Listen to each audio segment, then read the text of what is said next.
Ilancho, Dr. Snehallata, Dr. Amit Gupta. Dr. Ganesh is also there. He's the first speaker. Okay, great. Ganesh, hi. Yeah. Let me know if you're good to start. It's 1:59. So after 1 minute, I think Dr. Snehallata will introduce you and Dr. Mithun, and then you will take over the session. Okay, great. I think Mithun has some emergency. He may be able to join a little later, but no problem. We'll be with him and then you can take over the session. And to start the session. Harshit, once you are ready, just tell us. Yes, sir. We are live now.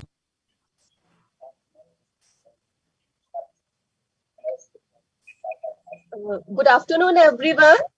So now we will move on to our next session, that is CGM Academy.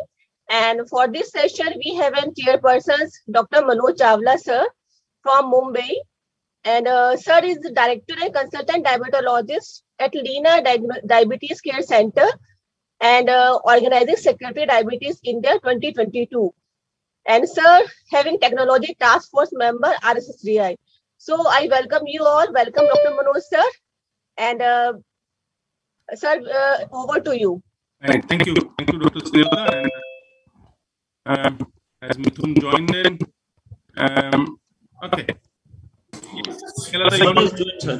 Mithun sir has joined. Dr. Mithun, and then I'll take over. Okay. Good afternoon, Dr. Mithun Bhatia. And sir is founder secretary of Association of Clinical Endocrinologists and FECSM member. And I welcome you, sir, as a chairperson in our next session, that is CGM Academy, along with Dr. Manoj Chawla, sir. Thank you so much.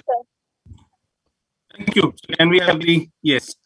So welcome everyone. I think this is one exciting session that we all have been awaiting, the CGM Academy with stalwart speakers discussing various aspects of CGM monitoring and the matrices.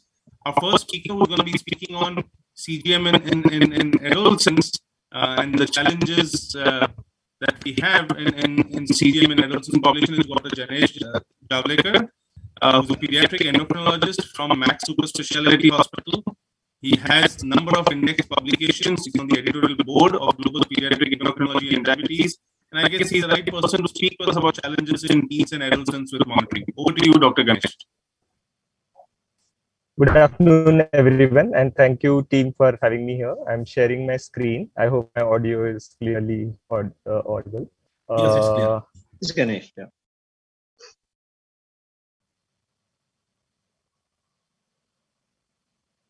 So I'll be talking on challenges in CGMS with respect to adolescents.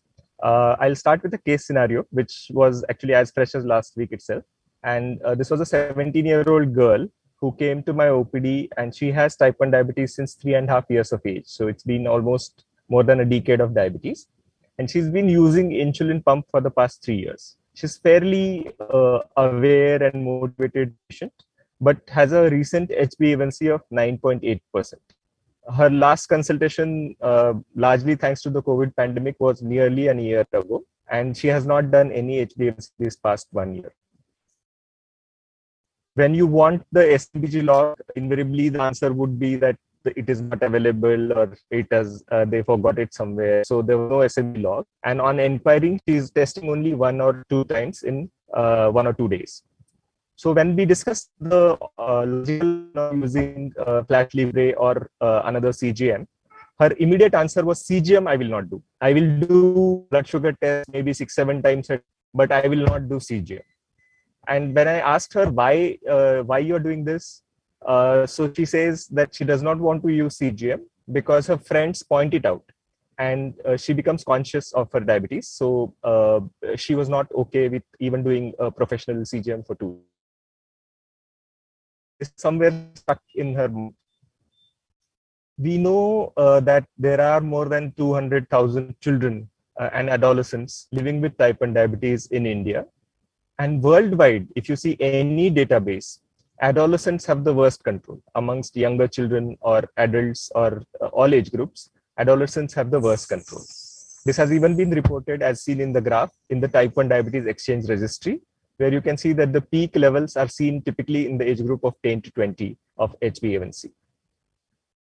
And in the exchange registry, only 17% of adolescents young adults at glycemic targets. So adolescents and young adults continue to be a problem even despite of advances in type 1 diabetes management.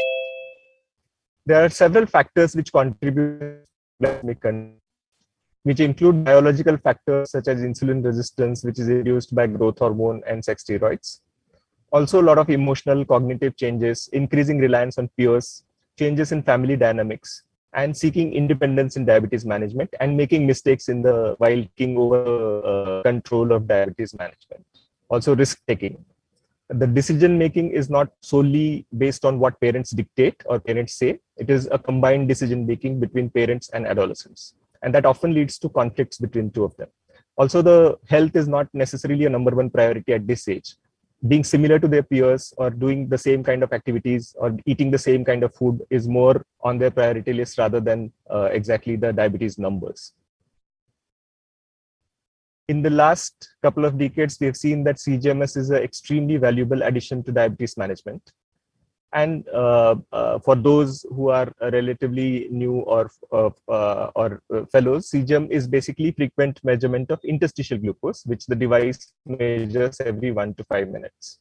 And there are three types. One is a retrospective or professional, which is largely used for diagnostic purposes.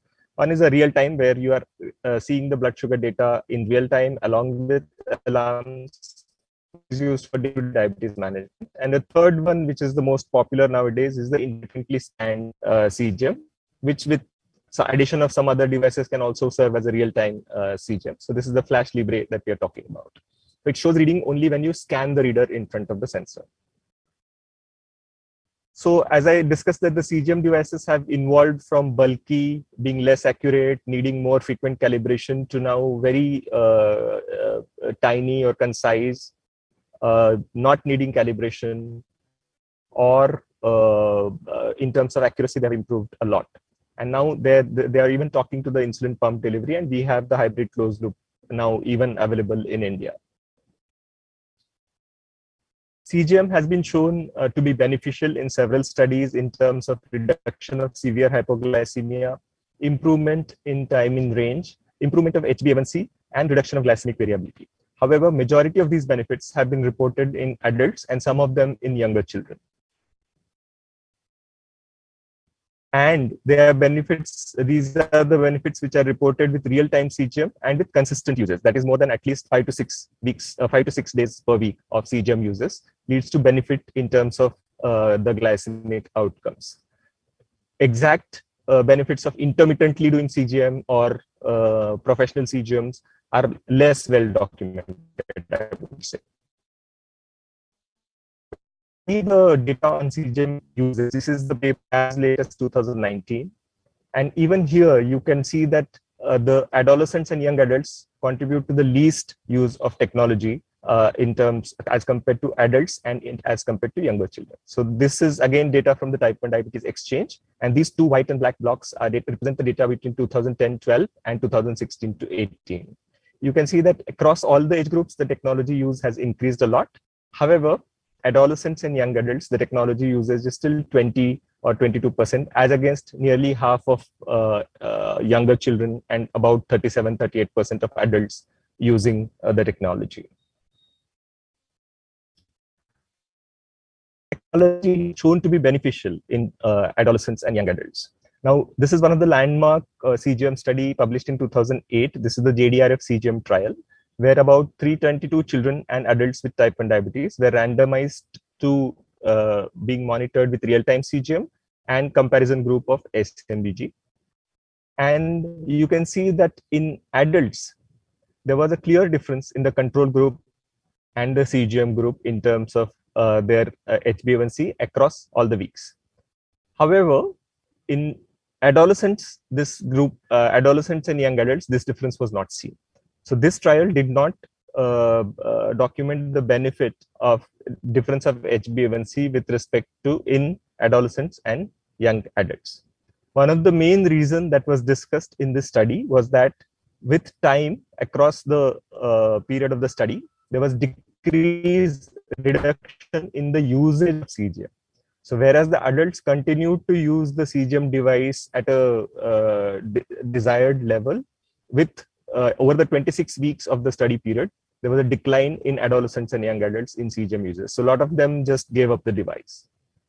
In terms of numbers, this ranged from 83% in adults, whereas only 30% in the 15 to 24 year age group. So less device usage was associated with no benefit of HbA1c in this particular study. However, remember that this study was done in 2008 with older devices needing frequent calibration and being lesser accurate. The same cohort was followed up over a period of next 6 months. In the control group was given the CGM tool now, and even in the control group, observed there was a significant decline in comparison from month 1 to month 6 in terms of daily CGM usage. And this decline was there in all age groups, but if you see the younger population, 15 to 24, the decline was significant, 6.3 days per week to only 3.3 days per week. So in this study also, the HbA1c benefit was seen in adults, but not in children and adolescents. Now, if we say that this is an older study, then let example of the recent study, which was done which is published in JAMA in 2020. It was done on 153 individuals with type 1 diabetes, only adolescents and young adults, with a screening A1C of 7.5 to 10.9%. They were randomized 1:1 to undergo CGM or SMBG. And in this study, this was done with Dexcom, which needed twice-a-day calibration. But in terms of accuracy, it's a better device as compared to the older CGMs. But in terms of usage, the outcomes were better. So 68% of participants used CGM at least for 5 days per week by month 6 of the study. And there was a small but significant improvement in HbA1c seen in the study. It was only minus 0.37%, but it was statistically significant. So from these two studies, we can understand that continuous usage of CGM can lead to benefits even in adolescents and young adults. And even like beyond, after this study also, there are now devices which do not need calibration. So obviously that is one hindrance to CGM usage, and hopefully these newer devices will make it more easier. What are the barriers to technology use? This is another online survey of about 400 adolescents with type 1 diabetes. There were 19 barriers. 3 of them, like cost, insurance coverage, etc., are non-modifiable, and 16 of them were modifiable risk factors. In majority of the patients, cost or insurance-related concerns was the major hindrance to CGM use, which continues to be the same across all age groups, not just adolescents and young adults. So they are costly and they're not covered under private insurance or public insurance. Wear-related issues were reported in 58.6%, which included hassle of wearing the device in 38%, disliking the device on body in about 33%, now being nervous that the device might not work well in 24%. Worried about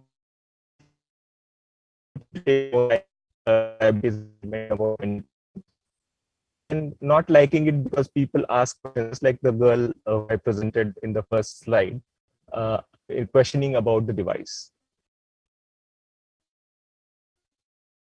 Have more years, also reported more diseases, family conflicts, and depressive symptoms.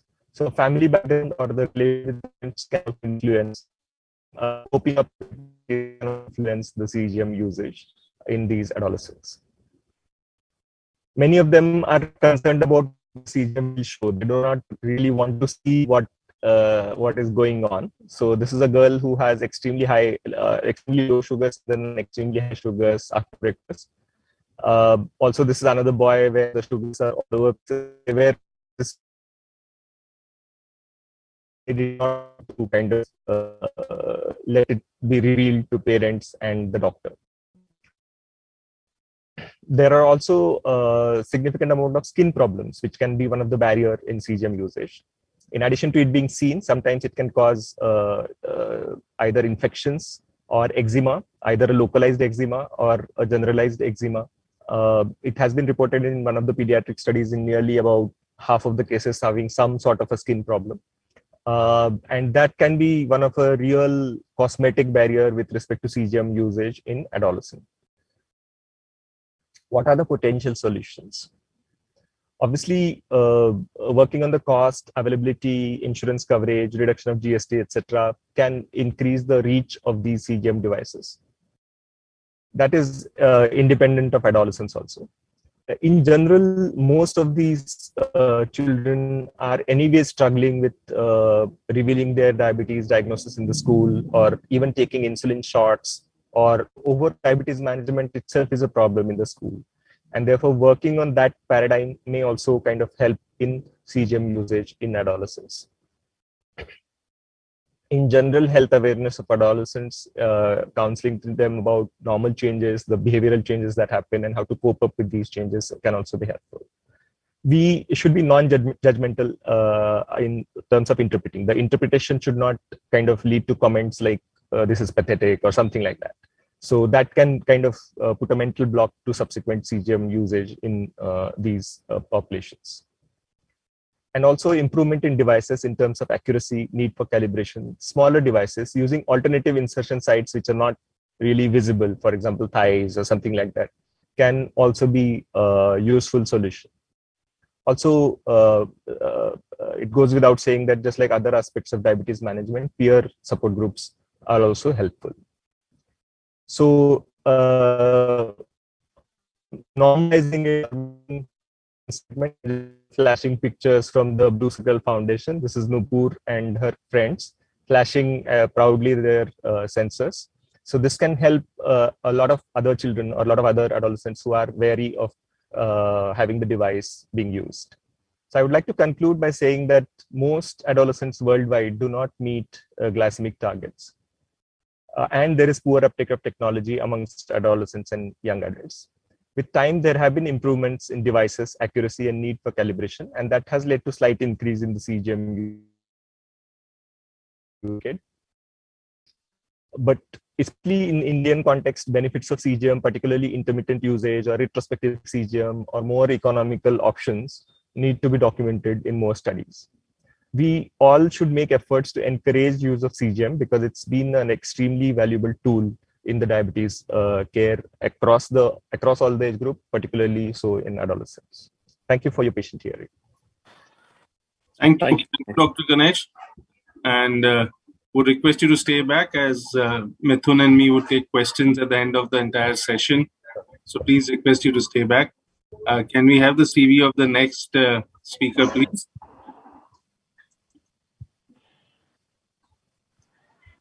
Do we have Dr. Partha? He's joined in here.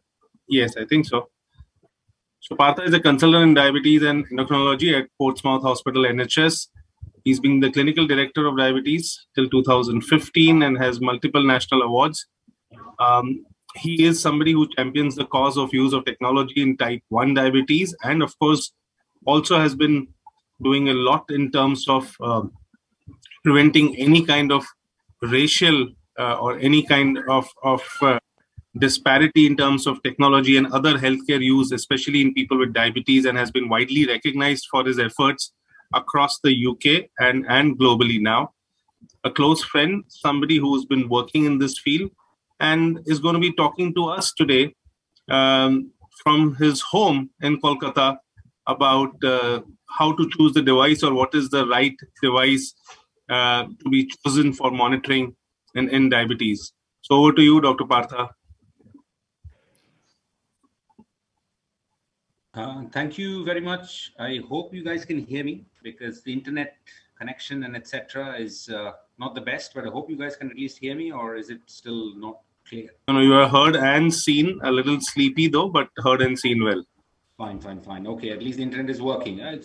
It's Kolkata, man. It takes its own time to wake up. It will get. And you're looking like a Kolkata man as well today. Absolutely. I've got my kurta on. I've had my puri and my luchi and everything for lunch. So everything is do this and go to sleep. So everything is good. So what I'll do is I've got some slides. I'll try and share it, see how the technology works. What I'll do is just let me know if you guys can see it. Let's see if this works. Can you see it? Yes. Fantastic. Okay. So what I'll do is my talk is about choosing the right device. So the last speaker obviously mentioned quite some very relevant points as regards suitability issues, further work to be done, which is absolutely bang on the money. And I'll start with this. Some of you have seen me use this slide before, so I'll just say that straight away. So if you look at the number, I always sorry to interrupt. You have to put it on slideshow. It's okay. I will try that. It just goes off online. Yeah, this is fine. That's fine. Okay. So this number I always talk about whenever I do a talk. I'm not going to repeat it, but in simple plain terms, that's the amount of time a patient has with a clinician. Nobody's fault or anything about it. That's the system we have. We don't have enough clinicians in the system. We are all busy people. So what can we do to improve lives? So that's where technology comes in, and we talk about all these things, the relevance of self-management, peer support. That's where technology is. But the fundamental question is, when you go to an expansion of technology, I use this slide to show the difference is whenever people go, we should just expand technology. I think people forget the basic thing that the last speaker mentioned, which is the issue of finances behind it. It's all very well to talk about we should have all these explosion of technology. One of my earlier talks today was about the explosion of technology, which is absolutely right. The question is how many people is actually going to benefit or benefiting in a world where there is so much unevenness about buying power. So I think that's going to be a fundamental part of where we head towards. So who gets what? Now, the question is, what is the first thing is what is the what of technology? So technology can be anything. Technology can be the option of, so we always talk about, even in the UK setting, we say, you know what, it's all funded. So why don't we just get CGM and closed loops to everybody? And I think there is enough data to show that that sort of approach doesn't quite work, because believe it or not, there are lots of people who don't have any internet access. Lots of people who don't have access to laptops, lots of people who don't have smartphones. So the issue, even though probably the divide is probably not as stark as in lots of other countries, it's there. And we got a lot of people who don't get what the technology. So I deliberately put financial power right at the top of the tree. And I've had this debate with, for example, Banshi and everybody else because there is a certain segment of the population who you can argue can go and buy, you could say they go to a multiplex and buy a really expensive film ticket to watch the latest version of Pushpa or KGF2, whatever comes out. But I think, how do you convince people? We have the same debate when we talk about in the type 2 diabetes space. Why can't they get an SGLT2 inhibitor? Why can't they get a GLP-1 analog? Why are they saying they're... But a fundamental part is that it's not about just that. It's about also the fact that this is something, as somebody mentioned, it's about something that's stuck on you. What does it help? How much we are sort of trying to sort of explain to people what the technology will do for them. So if you talk about, for example, patient choice, that also is very much dependent on your financial power. You can only choose whether you're going to watch a Netflix or Amazon when you've got access to it. When you don't have access to anything, then you don't have any of those choices. So I think the bigger question does rotate around financial power. And I go back to the point, and I say this to industry and everybody else, that unless you change your pricing structures, all you're doing is you're moving around your Bugattis and Ferraris between the sum of the few people who can choose the top devices. So people are choosing between, oh, shall I have the Medtronic 780G closed loop, or shall I have the Tandem closed loop? It's an irrelevant debate for the person who's sitting there with a finger prick or not even being able to afford it. It's a completely, in a simple plain term, it's just in a different world altogether. But when you take that bit out, as tough as it is, patient choice does become paramount, because for them it becomes, what kind of need does it serve? Is it there to improve your HbA1c? Is it there just to improve your quality of life? And I think that's a very, very big distinction to make, because I always try and use the example that if I had type 1 diabetes or type 2 diabetes, if I had access to a technology, would I use it all the time? Or would I use it intermittently to give an idea of what is happening with my diabetes, and should I make those changes? If I can't afford the whole thing, shall I just do it? Would I want something stuck on me all the time, as the last speaker mentioned, or would I not? Is it too big? And that's why ability to adapt is quite important. So I think when we're talking about, so for example, we say quality of life is a very, very big part of technology when you're talking about closed loops. Beyond the finance and everything, is closed loop pancreas or artificial pancreas for everybody? Absolutely not. There is many, many people who will come to your clinic, my clinic, who are doing very, very well on multiple dose insulins, probably just a Libra or not even that. They're fine. And there are patients in my clinic, even in a setting in the UK, we will turn around and say, look, you got access to this. Do you want it? The answer is no, I'm fine. I'm absolutely fine. My diabetes is okay. And I don't want something stuck on me. And more importantly, I don't want to be reminded of my numbers and my diabetes all the time. I'm just tired of that. I don't want that. So I think it's very important to say that just because it's open doesn't mean everybody will get it or everybody will want it. So I think it's about the quality of life is a very important thing. And I'll give you one example of a quality of life issue, which recently we had with some parents when we were talking about where closed loops can come in. And their view was very simple. This helps us sleep at night. The HbA1c is irrelevant for them. It will happen and all that. But at least this way, I'm not awake with my child all the time, wondering if she's going to have a hypo in the middle of the night and I have to go and treat her. For them, that's the biggest thing. It doesn't matter. All the data around HbA1c and this and that is irrelevant to them. For them, it's about, I can sleep at night. I can go to work fresh. I don't have to worry about my child. She can go to school. She'll have alarms. Great. So I think it's very, very important to have that very, very clear distinction as to what exactly we're trying to define as who gets what. So which device to what person. And at that point, you sort of, if you move across from the glucose, blood glucose, finger prick, blood glucose monitoring style, you're talking what works for flash. Now, there is a very, very interesting thought process here about if you talk about flash glucose technology, you are having to use your device to, track your device or, scan your device. In continuous glucose monitoring, you clearly are not. And a bigger question that is now coming from a lot of the community, does the very act that you have to scan yourself make you look at your glucose and do something about it? And does your motivation drop down if you're just being continuously transmitted? Nobody's actually done that piece of work, but that's a piece of work which a lot of people are interested in looking into, because that will depend a little bit on your patient cohort about their engagement with their diabetes, where they're sitting with the whole type 1 diabetes care. Because for a lot of people who are already on a CGM or a continuous glucose monitor, going to a closed loop is not a big problem.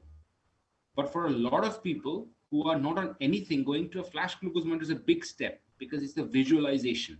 It's the ability to look at a number every single time it happens. And you go, oh, I didn't know having a custard or having an ice cream did that. I didn't know I needed more insulin. So does that make a difference? So I think when you're choosing your device, then I think the act of what you do with the device is very, very important. And I think the next thing for me, when you choose the device, I mean, as I said, the very top financial power is absolutely there at the top of the tree. And you can have that debate with that person if they can afford it. Look, if you can go to Bali on your holidays, why can't you get a CGM? That's a different debate altogether. But beyond that, I think going back to the patient's needs, I think quality of life of the parents are going to be a very important part. Quality of life of the person involved themselves. If you go to school and, for example, alarms, is it a good thing? Is it a bad thing? Depends as to what context you look at it. So alarms for a lot of people are very inhibiting, in the sense that it's sitting in the middle of a meeting and the alarms go off and everybody's looking around, what's going on? You've turned into some sort of zombie sort of thing.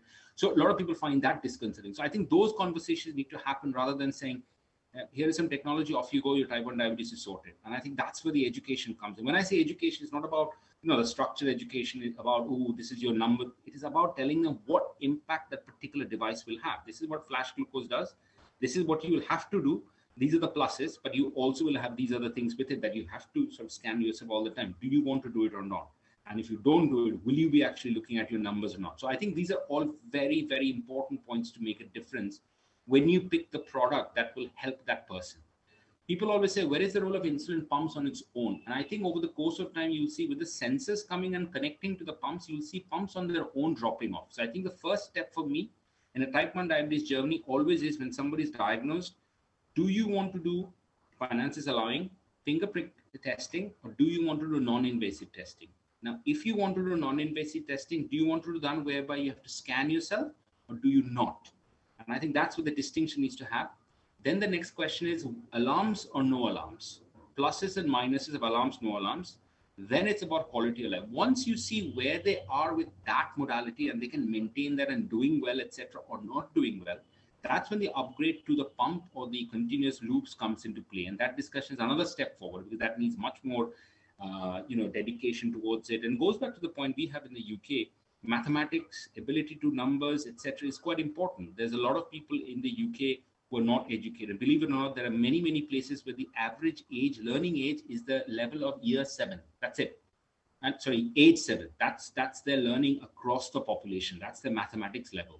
So in that sort of context, just throwing out technology, that ties in with deprivation. Obviously, you can't go to school, you're not educated well enough. So how does that work in a world where technology is so big? How does it work? Do they have internet access? Do they have a laptop? Do they know how to use it? All of those. Do they know how to connect their devices? Do they know what to do with the devices in case it goes off? So the risk of decays, the risk of a missed pump, all of that has to be part of the education. rather than a developing approach, which is like type 1 diabetes is technologies out there, best of luck, off you go. That will not work because people will divest of the technology. We've got plenty of people who say, that's it, I'm done. I don't want this technology anymore. So I think that's quite important in deciding who gets what. So right tech, right person is quite important. Working environment. Okay, so what working environment do they have? So for example, are they a cleaner? Are they a bus driver? Are they a school teacher? What are they a policeman? Are they a cricketer? Are they a sports person? Where does all these things fit in? And I think that again, as I said, the ability to interpret data and education. And I always give the example of maybe a crude one, a car and a salesman. What is your approach? Are you just trying to sell a car? Or is it more about your passion, about your belief in the products that you have and trying to get the right car to the right person who will enjoy the car as well? Depends as to how you look at it. Because I think we can easily turn around and say, look, type 1 diabetes, everybody get a technology, off you go, you can sort yourself. But if the overall aim is that we want to improve their lives in HbA1c, then I think it's very important to choose the technology. Now, we're in a very happier space compared to where we were 3-4 years ago, that we can turn around and say all these options are now on the table to discuss. So I think it's important we at least have those conversations. These are all things in front of you. Here are the pros of every single one of them. Here are the cons. If you can afford it, which one do you want to go for? And I think one of the other things I wanted to say was it's not a toy, but an enabler. That's very important thing. It's all very cool to say, look, I've got a tech and you can do X and Y. Because you can see a lot of people using now non-invasive glucose monitoring, even though they don't have diabetes. They want to see what their numbers are when they eat, when they go out in a vada pav or whatever. What happens to my glucose? I want to see. So that's great. And lots of people will debate that maybe it helps in the pre-diabetes stage. Maybe it helps. We don't know. We have asked industry to do this trial. We'll find out. But again, if you then starting to use it as a cool toy, but not really enabling of whatever process you want to improve, then it's just an expensive kit to have, which you lose interest in. It's a bit like having apps on our phone. The majority of apps we don't end up using.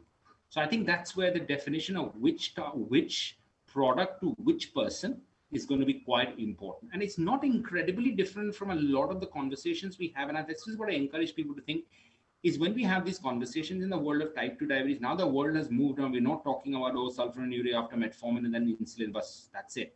We're now moved on to this whole space. We're talking about, look, SGLT inhibitors, okay, we can't afford it, right? Let's talk about the price. Let's see what you can afford. And I think we should have a similar approach. Now, I do know that SGLT inhibitors are not in the same space as technology in India, nowhere near. Because recently I've had a fair few people from India coming and say, I'll come and buy it from UK. I'll come and buy this product because I can afford it. Now, the question I straight away have for them is, do you know how to use it? So I look it up on YouTube.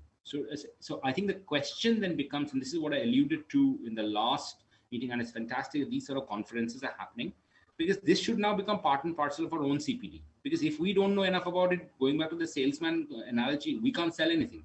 So I think it's important that it's part of our CPD. We know about these devices. We know what the person can afford. And if they can, then you try and target the device to the person with the pros and cons. So I think from us, I think that's the important thing. So I'll finish there, take any questions. But as far as I'm concerned, there's no simple, easy solution to which person to what device. But isn't it also a very binary conversation like, don't have money, that's it. Let's move away from it. It's a question of where do we look into that space? What can we get them to sort of look and discuss, etc. So I'll stop there sharing and take any questions from mid-room. Thank you very much, Partha. Eloquent as ever. We'll do all the question and answers all at the end with the panel discussion. We'll move on to the next speaker. Could you have his slide deck, introduction slide up, please, Harshit? So we have Dr. Elaine Chow with us. Dr. Elaine Chow is from Hong Kong. I have had a problem with my phone because there's a fire in our building. Rakesh, are you there? Mithun, I could take over. Yeah, if you could introduce the slide because I can't see it on my phone. Right. So Dr. Elaine Chow is the Deputy Medical Director for Non-Oncology. 7 years of experience in clinical trials. 7 years experience in euglycemic, hypoglycemic clamp studies in type 1, type 2. A lot of expertise in CGM devices and special interest in pharmacokinetics and pharmacodynamics of insulin analogs. Dr. Elaine Chow from Hong Kong, we welcome you to deliver your lecture now. Thank you very much. I'm very delighted to be able to speak with all of you today. So let me just share my slides.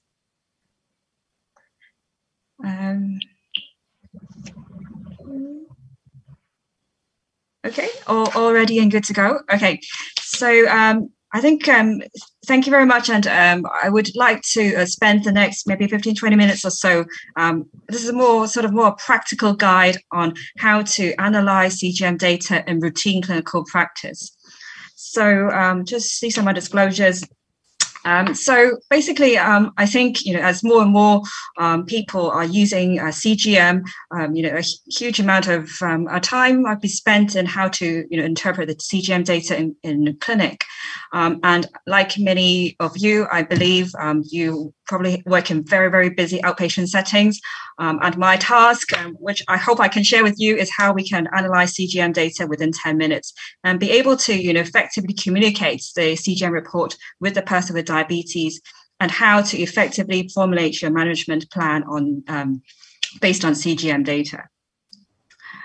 So I think a lot of people I work with are not necessarily diabetes specialists. We have clinicians who work in primary care, in other medical specialties, and also allied health professionals. I think a lot of them might be more familiar with the traditional capillary blood glucose monitoring and the home blood glucose log. With that, you have maximum maybe 2, 3, maximum 7 points of glucose data, per day. But moving with CGM, this might be something which looks a little bit more foreign. We're looking at maybe several hundred-fold more glucose data, and this is presented in graphical form, which can get quite daunting for people to interpret. So on top of that, we all know that the number of people with diabetes is rapidly increasing, whether it's in Western Pacific, in Asia.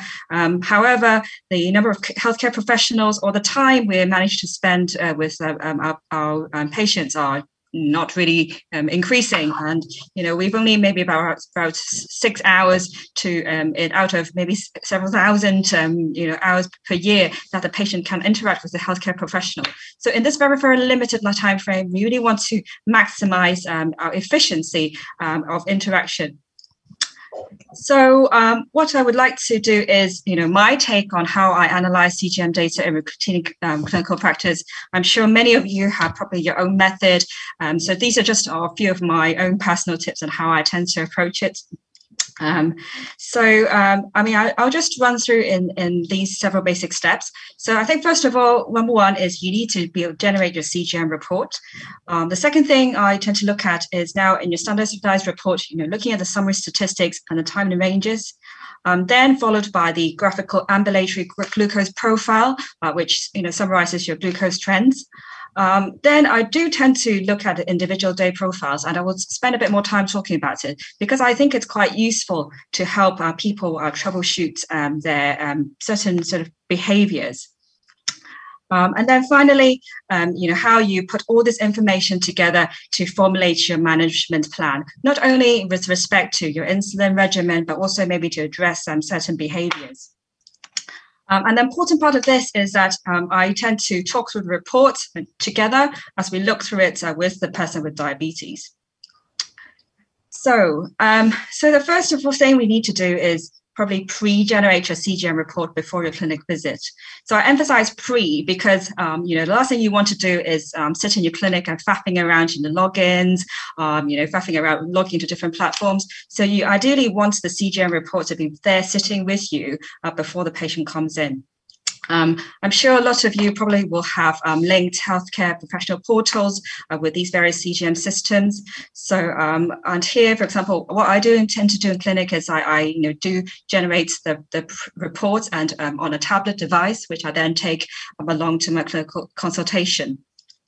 But increasingly, I find that actually a lot of the patients that see are actually bringing their self-printed report to me at the consultation, which I actually think is a really good thing because this kind of shows ownership and responsibility of their diabetes.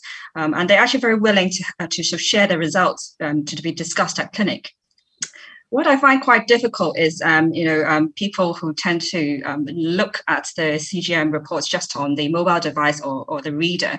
You can get information on the timing ranges, certain targets, but actually it's very, very difficult to go through, especially everyday reports from this very limited screen. So I think the second question, which also I think is quite important, is how many days we should include for the report, because people who are continuous users, you might have several months of data.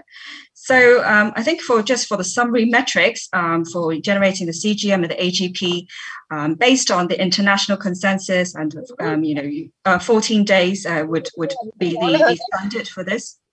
And obviously, a lot of for these systems, you also get to choose the number of days you want to include for the individual day profiles. So I would suggest a minimum of 7. So more probably just the last 7 days, because this is also most likely what the patients will remember. I sometimes include 14 days if you want to look at maybe slightly longer range. But I don't think you want to include any more than that, because otherwise you will be very, very overloaded and overwhelmed in the clinic. The next thing, when you generate your CGM report, I think it sounds obvious, but remember to set your target ranges.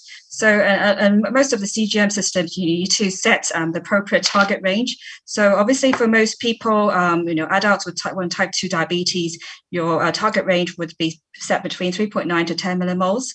However, if you have a lady who's pregnant, then you want a tighter range of 3.5 to 7.8, or alternatively, in your older, high-risk adults, type 1 diabetes patients, then you might want to adjust your, other ranges such as hypoglycemic targets. But if you don't set it correctly, then the report will also give you the wrong information.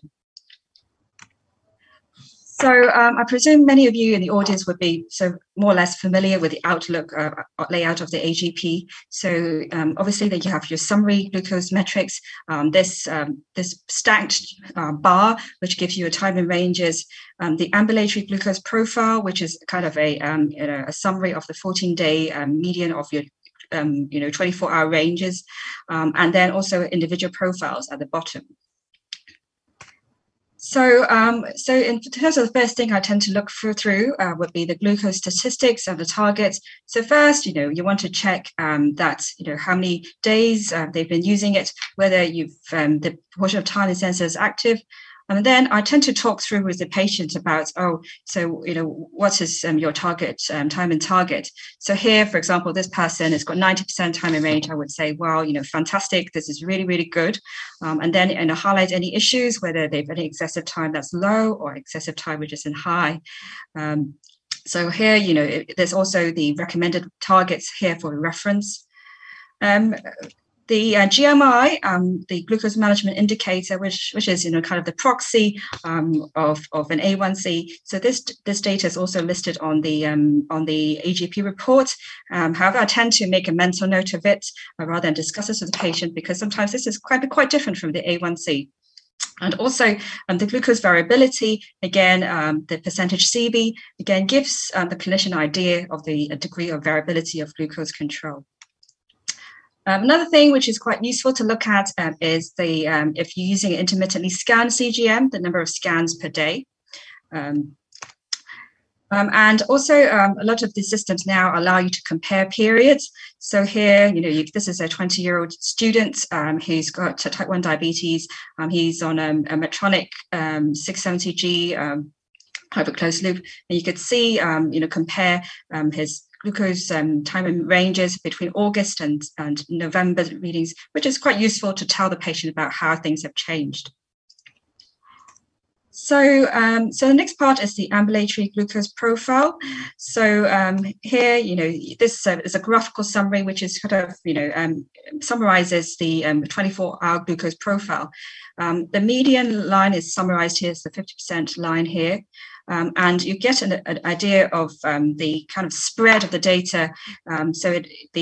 This darker blue describes the interquartile range, and the lighter blue area describes the interdecile range, which gives you an idea of the variability of the glucose profiles.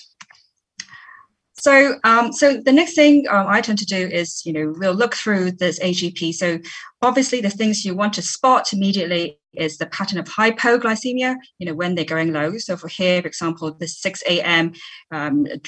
drip, this drop here. So what could it be due to? Maybe their insulin and also their hypoglycemic areas. So here again, the main surge is around lunchtime here.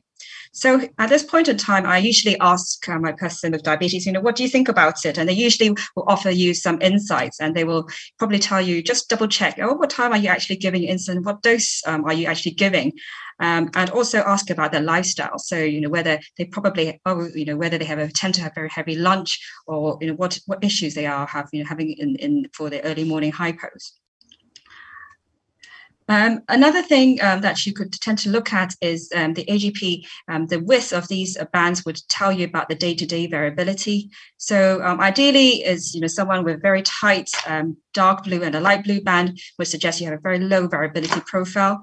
But however, if someone has a very wide interquartile range, this suggests that you have very high, day-to-day glucose variability. And that could be due to, for example, mealtime or insulin doses or timing, thinking about whether they've got the right insulin carb ratios. And usually this suggests that you might need some kind of treatment adjustment. However, if someone has a very wide, interdecile range, but then the interquartile range is reasonably narrow, this suggests that you have someone who has got very high occasional glucose variability. So maybe something to do with their lifestyle. Usually maybe they were missing the injections or irregular meal times. So this is quite helpful to think about as well. So then I move on to the individual day profiles. What I usually encourage, obviously, my patients to do is use the meal markers and to try to input some of the meal data.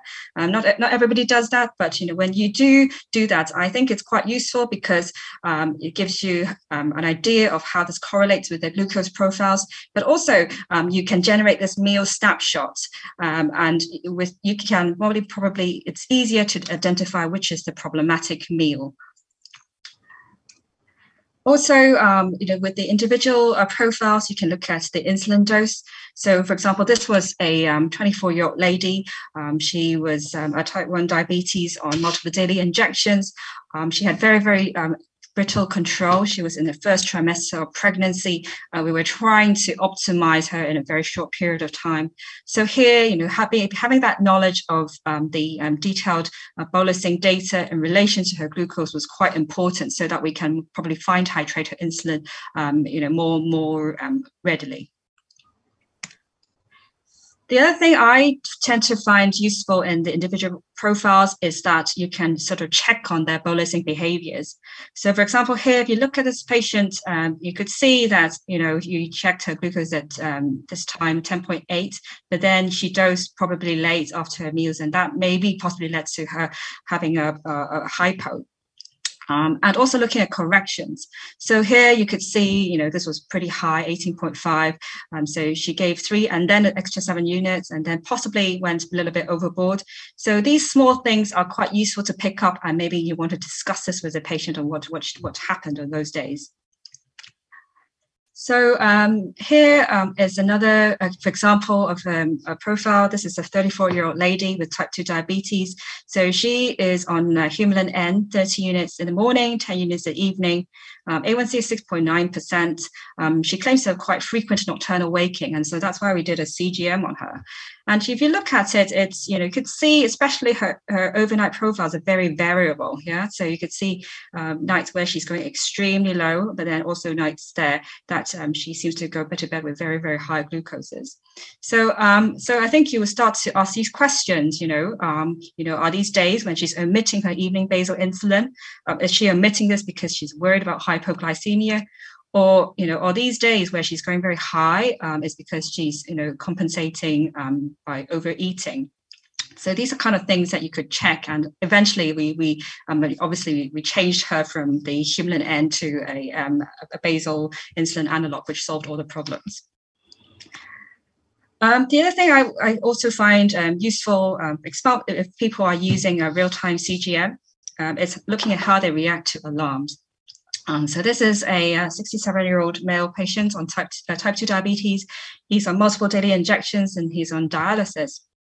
So here, you could see, at this point, there was a hypoglycemic alert, and you could see, he, alerted a few times, and then he probably did take correction because the glucose went back up fairly readily. But if you see some people who are constantly alarming and then kind of ignoring, and the glucose still not recovering, then you need to check whether they actually may be deliberately ignoring these hypoglycemic alerts. So some other thoughts. What about the SMBG data? So if there are devices which are non-adjunctive, certain systems which still require maybe 12-hourly calibrations, then do check whether the calibration SMBGs are performed at the right times and are they adequate.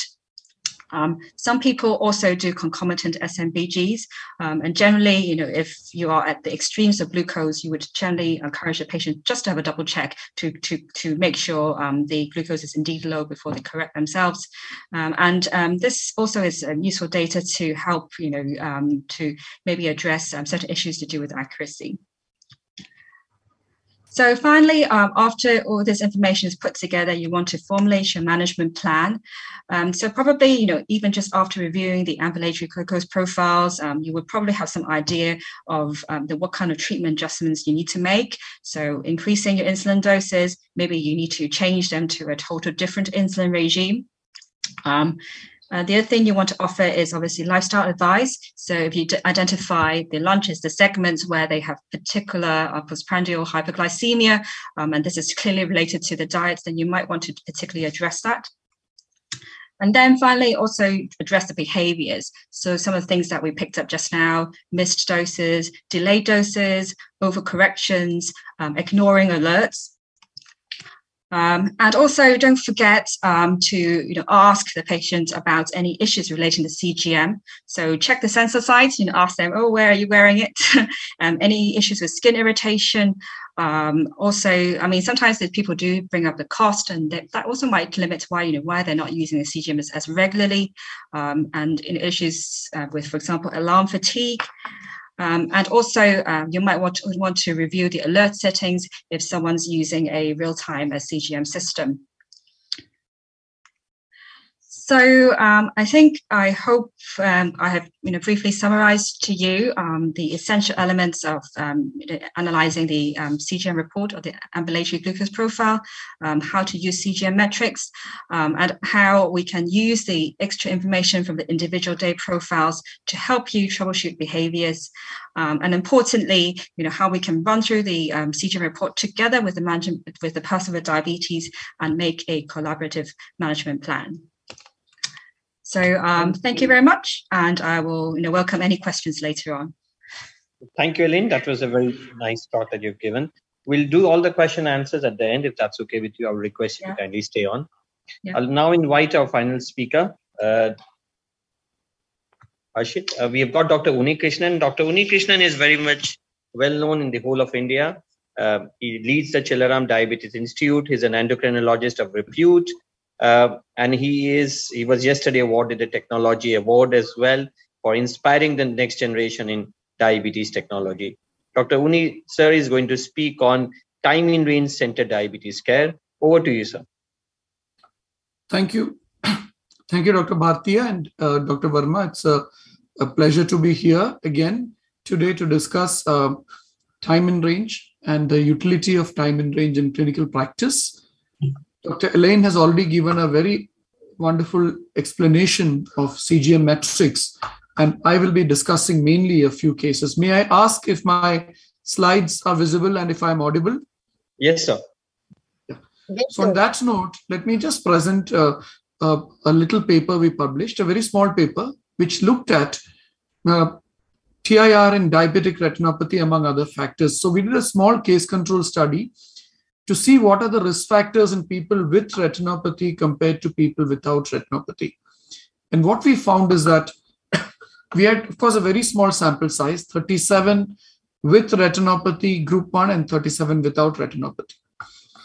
We found that people with retinopathy who underwent a CGM compared to people without retinopathy who underwent a CGM, and this was a hospital-based study, People with retinopathy had a higher average glucose, had a lower time in range. So a lower time in range was seen in people with retinopathy. Time above range was also higher in people with retinopathy.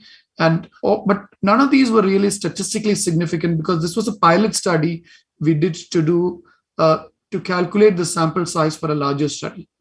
The glucose management indicator also was not, though it was higher in people with retinopathy, it wasn't statistically significant. But notably, the point I'd like to make is that even with the small sample size, HbA1c was higher in the people with retinopathy, and that was statistically significant, showing us that time in range is an adjunct to HbA1c, and it has to be an add-on, an adjunct to clinical practice with HbA1c, and not by an end in itself. It's like the previous speaker said, it is the entire CGM matrix which have to be looked together. We also looked at several other indices of variability, and we found that all of them are higher in people with retinopathy. But as I said, this was a very small hypothesis generating study and just a pilot study, so we can't read too much into the study. Nevertheless, there was a numerical increase in variability markers in the small sample size. We also found that people with diabetic retinopathy who are older, and the time below range cutoff when age is above 65 is below 1%, and that was difficult to achieve in people with retinopathy that tended to have more hypoglycemia. Implications for practice there, that people above 65 with retinopathy, diabetic complications, chances of hypoglycemia are going to be there as you attempt to control. So I'm going to look at 3 cases and talk about an app which drives the dosing. So this is a 32-year-old lady. Whenever we talk about a country like India, CGM is not widely available, and CGM still remains a tool in urban elite India, but it is changing, and it is CGM continues to empower people across the country, and one hopes that more economical CGMs will come. But it's not that you require CGM only, and somebody with a glucometer can't have their diabetes managed. That's not true at all. So this is a case, a 42-year-old lady, twin pregnancy IVF. She's 32 years, and she's come at 32 years of just weeks of gestation. So 32-year-old lady at 32 weeks of gestation for gestational diabetes. You can see the fasting is in the 80s to 90s. Postprandial is after breakfast is 120, before lunch 80 to 90, postprandial after lunch 130 to 138, so on and so forth. The post-dinner is high. She's taking metformin with dinner. The point I wanted to make is that you can still get some idea of a point in range or glucometer values in range, even with a glucometer which syncs to the mobile phone and to the cloud, and you can see some other values, some indication. So for those of you who do not have access to CGMs, those of you who are worried that without CGMs we can't treat diabetes, because rapidly CGM is taking over the diabetes discussion, I think there is still a role for self-monitored blood glucose levels. So second case is continuous CGM for COVID care during the pandemic. This is one of my patients, a gentleman who was on Lispro and Degludec, and he'd also been on liraglutide and metformin for sugar control. And you can see that as soon as he was already wearing a CGM all the time. And you can see that on 19th, by 20th, when he developed COVID, in fact, as though his RT-PCR was negative, his CT scan was highly suggestive of COVID. And you can see by the second day or the third day, the blood glucose levels had shot up and he required adjustment. And you can see that his blood sugar levels at 227 started going up by 20th of March 2021, a year ago, when we had the second wave in India. And throughout the ICU stay, his blood sugars were high. He required very high doses of insulin because he required very high doses of dexamethasone as well. And he also was managed by the intensivist at that point of time. But what is important is that he continued to monitor his sugars throughout the ICU stay, came out of it, and you can see on 31st of March, his blood glucose level came down to 196. So if you see his time in range, so to say, during the COVID period, between 15th March to 31st March, you'll see that his time in range was only 23%. And after that, he was back to his original regimen.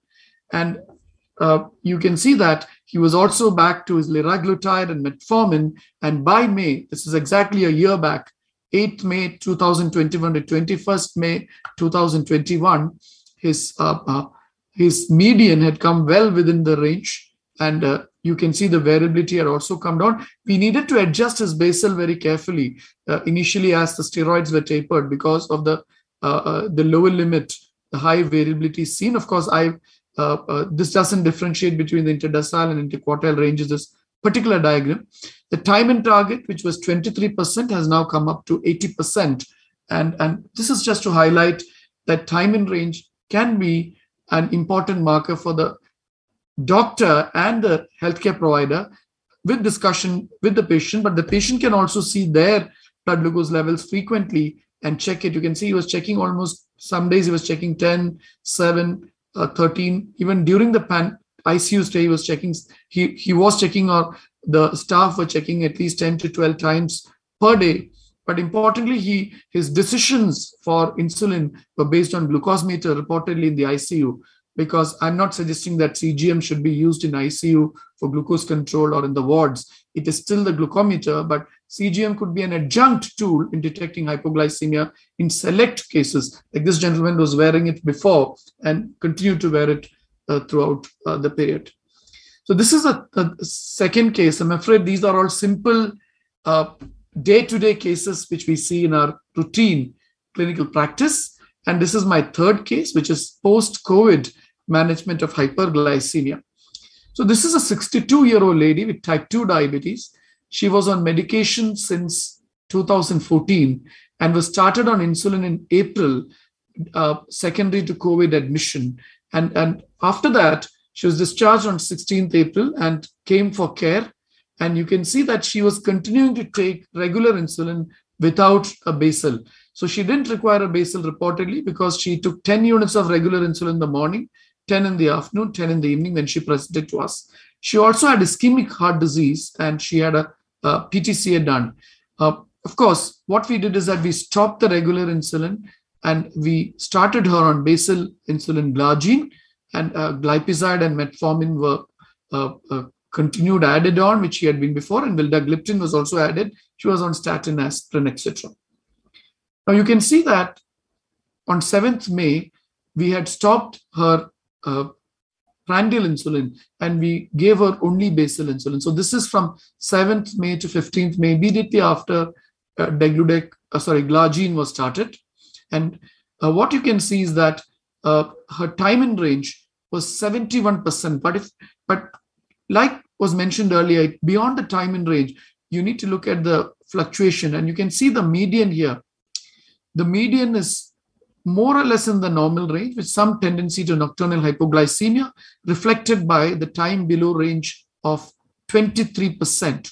So that's unacceptable to have a time below range of 23%. And you can see some variability occurring at about 5 p.m. after the evening snack. And as mentioned earlier, the interdecile and interquartile ranges, the dark blue color reflects the variability of the medication, and the light blue color reflects the need for lifestyle changes. And therefore, this patient also had lifestyle advice. And what was done is that the glargine was actually reduced on 15th of May when we saw her. And from 15th May to 21st May, actually glargine was stopped. Insulin was completely stopped during the course, and her time in range continued to be 81%.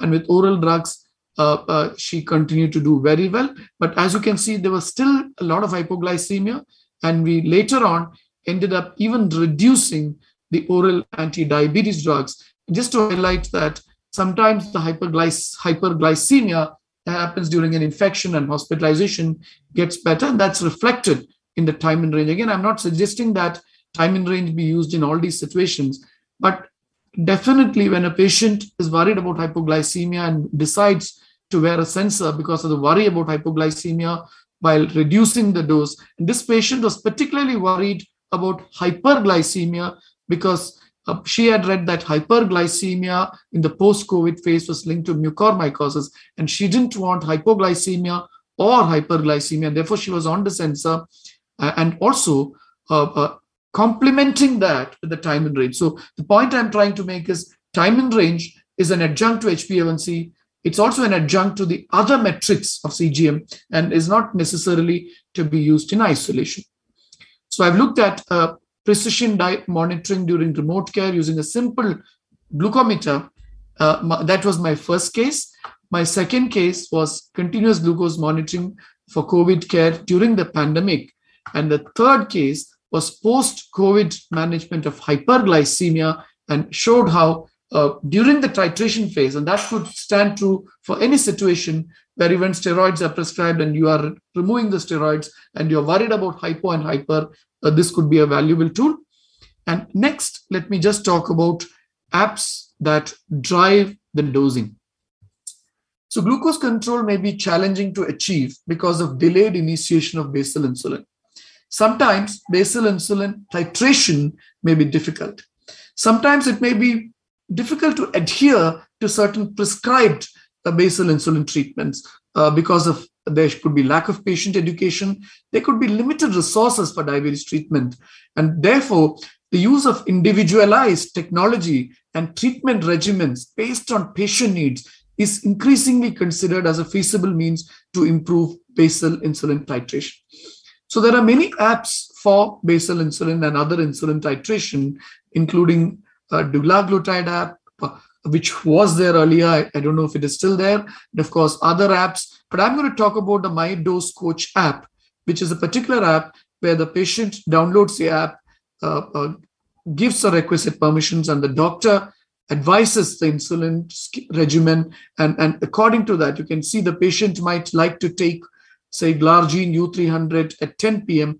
and check their blood glucose at 7 a.m. And if the fasting blood glucose is 180, the dose might be increased to 20 units as per an algorithm that is set by the doctor. And every third day, the patient could enter. Because every time when we start basal insulin, the problem is that we might start 10 units, but the patient might just continue to take 10 units and not increase the dose despite us giving a schedule. But using an app, the patient knows that this is a regimen recommended by the doctor, and it might improve compliance, and we studied this app. So how does this app work? The doctor downloads a software on a computer, adds patients to the list. The patient downloads the app, gives permissions. The doctor plans individualized titration algorithm. For example, 10 p.m. insulin, 7 a.m. blood glucose. And if it is, say, degludec or Glargine U300, the titration might be done every third day. And the app, therefore, tells the patient what to take depending on what the doctor says. And along with this, we've looked at, I'll show you a case where the time in range is looked as an adjunct to basal insulin titration using glucometer with an app. So this is a gentleman before starting insulin Glargine U300, time in range of 49%, the GMI of 7.9. You will see the requirement for basal insulin, because if you see the median is largely high. All values are largely high. The time above range is almost 51% of the time the sugars are high. There is some variability because of lifestyle, but you can see the dark blue color suggesting there is some variability of the medications as well. So you can see this person was started on insulin Glargine at the U300 at the traditional dose of 10, and the dose was increased every third day. You have to read from the bottom of the screen to the top. So 20th February, and then again on 23rd February, on the third day, the dose was increased to 12. I don't have to tell this elite audience about how to titrate the dose, but it started. So I'll just be very quick. Started with 176, the dose increased, and then the dose recommendation became 14. The fasting continued to be high, though it came down a little bit. It took some time, and the dose kept on being increased. And finally, you can see that the blood sugar levels started coming down, and the new time in range improved to 62%. and the time above range, which was 51%, has come down to 38%, the time above range. So hyperglycemia has come down, the time in range. So you don't have to wear this throughout the period. You need to wear the CGM, maybe if the patient is concerned during the titration period, initiation period, to watch for hypoglycemias. After that, you might like to continue the glucometer monitoring at home, and you can see eventually with good diet, exercise, medication, it's not just insulin that brings down sugars, other things do also bring down sugar. So diet, exercise, medication, you can see the fasting come down to 118, and insulin dose was continued. And we published results of this My Dose Coach app recently. This is just ahead of print. It was published, this ahead of print references on March 2022 in Diabetes Therapy. It was also presented last year and at the ATTD in 2021. We divided the population. We studied in this particular presentation, we studied 2,517 subjects, and we looked at high users of the app, moderate users of the app, and low users of the app. High users are in red color. And you can see that the percentage who achieved fasting target was highest in the high user group. The percent time to reach target, the people who used the app the most had the shortest time to reach the fasting target. And also the people who used the app the most had the largest fall in fasting glucose levels. So using an app, which is a titration app for patients called the My Dose Coach app, in type 2 diabetes people requiring basal insulin, showed a better fasting blood glucose target achievement percentage, shorter time to target, and a greater reduction from baseline baseline fasting plasma glucose. So therefore, using an app with built-in regimens could improve better fasting outcome. But my plan here was not to show about this app, but to show about how this app was complemented with a CGM in the initial phase of initiation to allay the patient fears of hypoglycemia. So I've shown you 4 cases. I showed you how you can use a glucometer to get valuable data for patient care, and CGM, which is a very expensive tool in my opinion in India, is still out of the reach of the majority, and we have to depend on CGM, on self-monitored blood glucose in our country. But of course, if everybody could afford, I would probably use CGMs much, much more. I showed how CGM could monitor glucose in a fluctuating situation such as an infection, and also when steroids are being titrated, CGMs could have a role in preventing hypo as well as hyperglycemia. And I showed CGM and time in target. In all these, I showed time in target as an adjunct. I'd like to say time in target is an adjunct to A1C and also an adjunct to the other CGM metrics. I hope the day will come when CGM is available for the vast majority of people in countries, in developing countries and low and middle income countries. Because even if that CGM is not a CGM with a lot of features and facilities, just seeing a moving selfie of their own blood glucose levels can be very empowering to the patient, can prevent hypoglycemia, can educate about diets, make the patient self-aware about diets, and help the doctors in titrating and reaching targets. Thank you so much for listening to me. It has been an absolute pleasure participating in this meeting. Thank you so much, Dr. Uni. Now we are open for discussions and questions. I'll kickstart by asking Dr. Uni a question. Your views on point in range, and as well as if the app malfunctions, something happens to the patient, who walks the talk? Who's blame? If any apps malfunction, something happens. So as I said, there are 2 points here. One is, of course, the point in range. The point I'm trying to make is that CGM is not available to the majority of India doctors. In that case, point in range can be a good backup tool. I'm not saying it's the best, but it's a good backup tool. And doctors, I often go to speak, and some of the doctors tell me, but we don't have CGM, we don't know CGM. We just have learned glucometer for years. Can we depend on that for patients who can't afford? I said, absolutely. We have been used to, and we will continue to depend on point in glucometers for the vast majority. The second question was about the app. Well, it's very clear as per the Indian IT law. The Indian Information Technology Law states that all the data belongs to the patient. It doesn't belong to the healthcare provider or the platform or anybody else. And the data, if it is an electronic health record, is held in trust. The patient has held it in your trust, and it's your duty. Having said that, we need to take necessary disclaimers and permissions before we use any app for patients, and it has to be a patient-doctor discussion. So I think that's a simple answer, though it's not very simple. Thank you so much. I have one question to Partha, and I'll ask Manoj to ask more questions.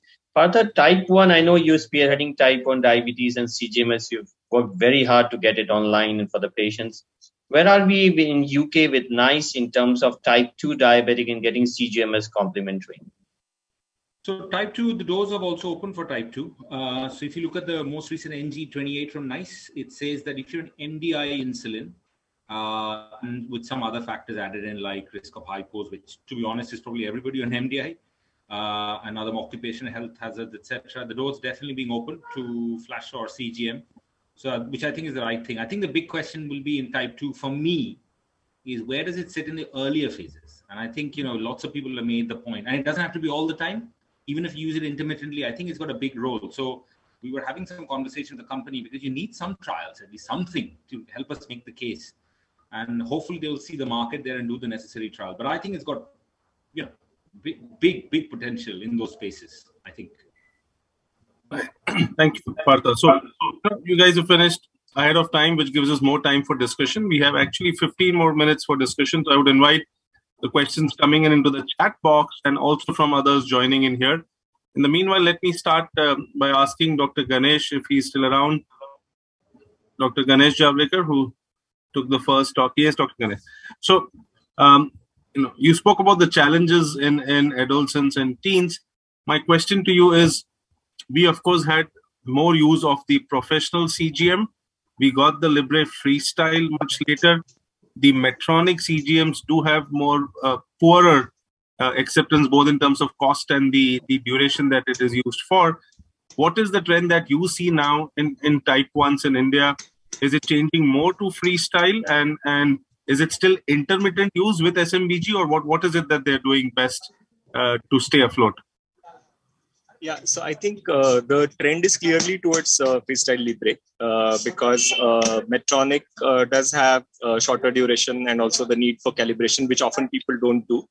And somehow the company also doesn't promote the CGM a lot, unlike the insulin pumps. So Libre has been kind of so widely used. But what happens is, most of the times we have these Libre Pro being used with the Ambrosia Bluecon or with Meow Meow or Glim because of the cost reason, because the Libre Pro sensor is half the cost of as that of the Flash Libre. We also have increasingly, because like my hospital caters largely to the upper socioeconomic strata. So people are having a lot of acceptance with respect to Libre device also, Flash Libre device also. Thanks. The next question I will take to Dr. Elaine Chow, and maybe Dr. Ganesh, you can also chip in. Dr. Ganesh mentioned about the use of Pro, and maybe in Hong Kong, if it's the state which is providing more of this, they're able to use the freestyle. But in case people are using the Pro with devices or with apps like Glimp or Meow Meow, do you see a difference? My personal experience in the usage here has been that when you use Glimp app, the values seem much more different than when you eventually download into the Libre software and see values which are far more than 15% apart. So do you have any experience of this kind of disparity? Dr. Chow, if you want to take that, or Dr. Ganesh then? I could start by sort of describing the situation in Hong Kong. So actually, our public health system doesn't fund anything like CGMs, not even our glucose test strips. So most of it is paid out of pocket. So in our type 2 diabetes, in our public service, we're mainly using it intermittently. So for example, we have limited quotas for our diabetes nurse educations to, like what you described just now, help titrate insulin, when people start on basal insulin to help adjust the doses. We actually, in Hong Kong, we don't actually have the Freestyle Libre Pro readily available. So mostly we're just using the Freestyle Libre, just the intermittently scanned Libre 1 version. And this is sometimes even consumer bought. In terms of this discrepancy, so I can't really comment that much on the discrepancy with the professional version, but against SMBG, so some patients would tell you that, sometimes they find quite a big discrepancy, especially in the hypoglycemic range. That's why I do encourage them, if they're using it for treatment-related decisions, then do make sure they occasionally do check the SMBG. That's my experience of it in Hong Kong. So if it's still Libre 1, Helen, that you all get there, you still get the Libre 1? Yeah, we mainly got Libre 1. Apparently, we might be skipping Libre 2 and then going to Libre 3. I don't know. We do have Medtronic, the Guardian Connect, used by fewer people. But this is one of the real-time systems, especially for people with type 1 who need the alarms, and also the Dexcom G6. So we do have a small proportion of people who are on it. Sure. So my question to you is, with Libre 1, we still feel that day 1 and day 14 is something to be taken with a pinch of salt. It still has some issues on day 1, day 14. Your experience? Obviously obviously the day 1 is to do with initial insertion for the sensor to get used to your skin. The day 14 is because your enzymes are basically dying. But most of our regular users, they do know that the day 1, day 14 is less accurate. And I'm sure sometimes the reps will also tell them if they try to ask for a refund. So but this is something that we do, healthcare professionals and also our patients are aware of. Thank you. Any questions from any of the panelists? Dr. Ganesh, you wanted to add something to the disparity with GLIM? Yeah, we do see this disparity. Another thing is with respect to, although it is a good way of patients themselves managing the blood sugars, but when they come with the GLIM data in the clinic, it is quite difficult to interpret. I find it very difficult to interpret because you have to kind of do some. I'm sorry, there was some disconnection. Sorry, am I audible? Yeah. Yes, so downloading the sensor from the Abbott reader and generating that report versus the report that is generated by GLIM, I find the sensor report much more easier or much more convenient for us to interpret from the Abbott reader. Dr. Ganesh, how do you find the reaction of children and parents when you ask them for CGMs? Are children more excited or parents are more excited? Well, I think the parents are quite happy about lack of calibration. The reduced need of SMPG and even the lack of calibration, no need of calibration in the Libre device. With respect to children, there are mixed kind of reactions. Very young ones are just not aware. They are okay with whatever is happening. The adolescents, as I mentioned in my talk, are fairly, especially girls, are very resistant to their arms the device being seen on their arms. So I find that the uptake in adolescent girls is much lesser as compared to other populations. Absolutely. So Partha, coming to you, in terms of choosing the device, and that's what you were speaking on. Now, I know that NHS has been using the Libre, but now the Dexcom has also been approved for use. So if that's the case, if you have the option of both the Libre 2 or 3 and the Dexcom, how do you help your patients choose between these two? It's a world of having lots as compared to here in terms of none of the options. So in abundance, how do you choose? So I think, as I said, a couple of it depends on the person. So what are they looking to do? Is it just for glucose monitoring and nothing else? A lot of people will also deviate towards the Libre because they'll say, that's fine, that's a starting point, I can scan myself. I think the power of Dexcom, without Libre releasing the connectivities yet, sits in their potential of saying, look, start with this. If this doesn't work, we have the option of looping it to you with a pump. So you stop 2 changes at that time. Now that world will also change in the next 6 months, 1 year, I'm pretty sure, with Abbott also doing all their negotiations and all those things going forward. But I tend to very much, I think there is that also price differential even in the UK setting. So in Libre, that's why Dexcom are coming with their other version called the Dexcom 1. G1. Which again, the interesting thing of the Dexcom 1 is that it doesn't loop to a pump. So it takes away that debate. So then it becomes straightforward. Do you want to scan yourself? Do you not want to scan yourself? And I think then comes that other bit of the professionals sort of having that thought about, if they don't scan themselves at all, will they look at their blood sugars at all and do something? So it depends a little bit on the patient you're also picking up as you go along. Because otherwise it just becomes like, oh, it's on me, it's fine. Because there'll be patients who come who have a CGM and don't look at their data at all.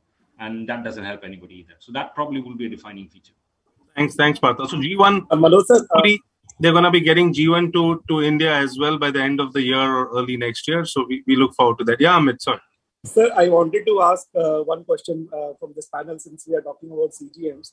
How likely are we to get a personalized CGM where the user will be able to control the frequency of the testing, and somehow they will be able to increase the number of reports generated by the CGM, somehow they are able to decrease the number of the reports, as Dr. Partha talked about right in the beginning, that it is important that how do we choose a device. So are we likely to get such kind of a CGM in the future? My personal view is, if you look at the market which is evolving, you'll see Apple and Google have expressed a lot of interest in it. That's where you'll see the personalization come through more. I think that is your game changer in town, because they will allow all those functionalities. But I think until Apple and Google enter this space because of their power, you still have companies controlling their data, what you get, what you don't get. We can always have this debate. We always talk about the iPhone analogy. The question I always go like, so what is the basic difference between a Libre 2 and Libre 3? Right? Apart from the fact that you say one can and one can't, but isn't it a question of just switching on the alarm or not? We don't know the details of it. So let's see. I think the big companies need to come into play to give that level of individual functionality, I think. Partha, are GPs allowed to prescribe CGMSs, or is it just specialists in the hospital? No, so I've been pushing hard to sort of also get GPs to prescribe as well. But I think with the added caveat that, again, I go back again to the point of, don't just give it out just like, because even if you look at glucose strips, how many of us have given, how many of your colleagues give out glucose strips saying, here is some education with it? We just give it out, right? And then they come back with 3 readings and you're going like, well, what do I do with these 3 readings done in the middle of time? It makes no sense.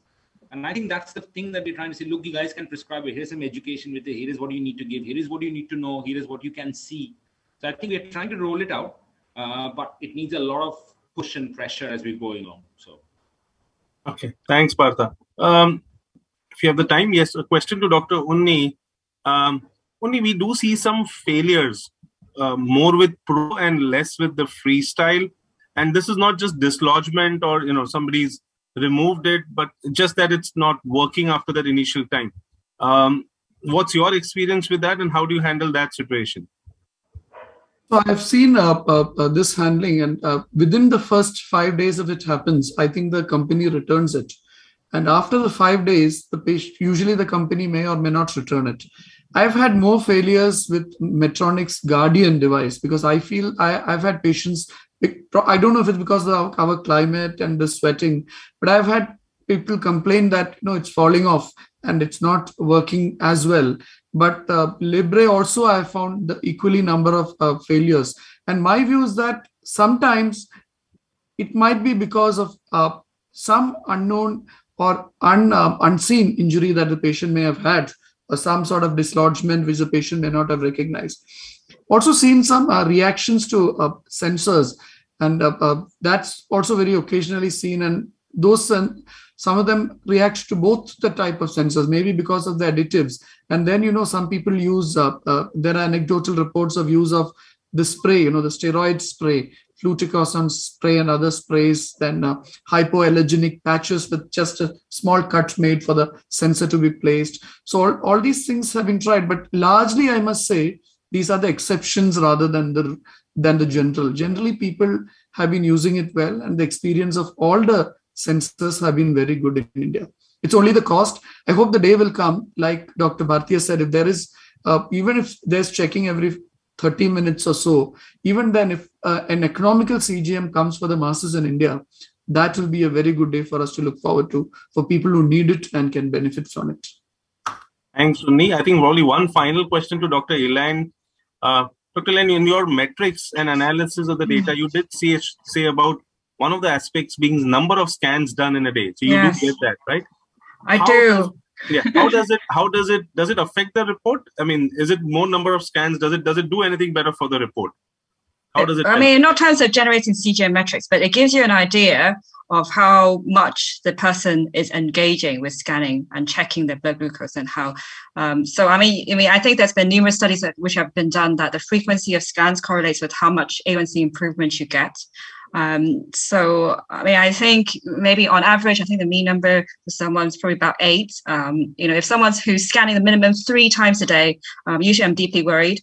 Some people who might even scan fewer than that, and because if you scan fewer than less than 8 hours per day, every 8 hours, then you get a gap in the data. And those people, I would particularly, alert them and to find out what's actually happening. I was also going to comment on Dr. Uni's, just to share experience in Hong Kong as well. So, I mean, obviously Hong Kong, we also have a very hot and humid climate. And we do see similar issues, both with the Medtronic and also the freestyle sensors. So some is possibly due with the heat and humidity.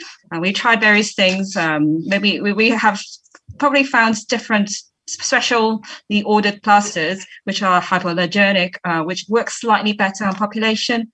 So I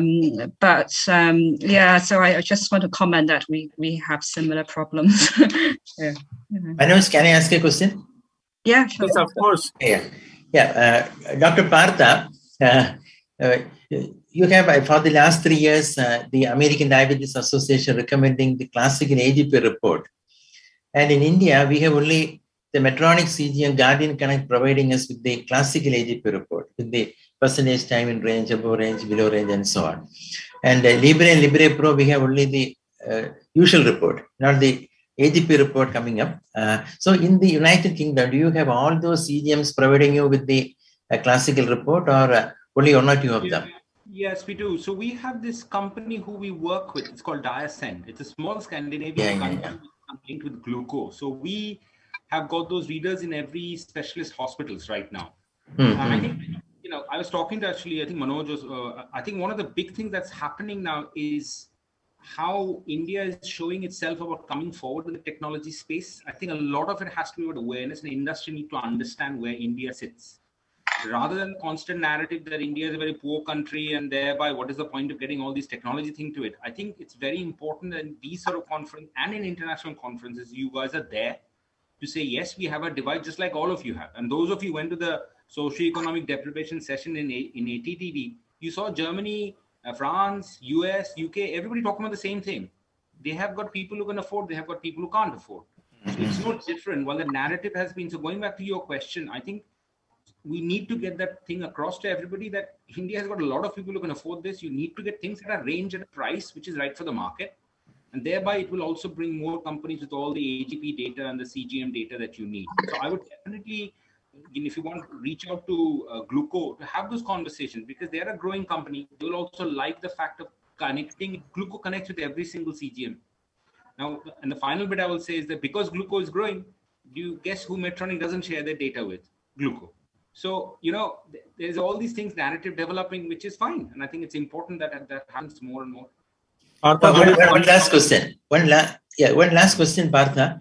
Because I am not familiar with Gluco or Diascend. So once you download the data with Gluco or Diascend, and if I want to delete the data, for example, the last 2 days of data with Libre Pro will be sometimes totally wrong, and it will interfere with the percentage TAR. So can I manually delete it in Gluco? Is it possible? Yes, you can. Oh, wonderful. Even with Libre Pro, when you take the date in a card, you can disregard the 2 days. So Libre Pro, we can do that. Unfortunately, Libre, as you guys know, hasn't even given us the official software in India. It's ridiculous that Abbott has its product. Oh gosh, we have it in Hong Kong. Yeah, we have it in Hong Kong now. So yeah. Gosh. So they have the product here without the software. It's absolutely ridiculous. But yeah, and also to Partha's thing, Partha, there's another product called Ultra Human here, which is doing the same thing. They're able to give the data from your Libre onto their app and have their own software. So there are many such companies doing the same. However, we've completely run out of time in this session, though I welcome all of you to stay back for the final session here, which is going to discuss the future aspects of technology in diabetes and the limitations.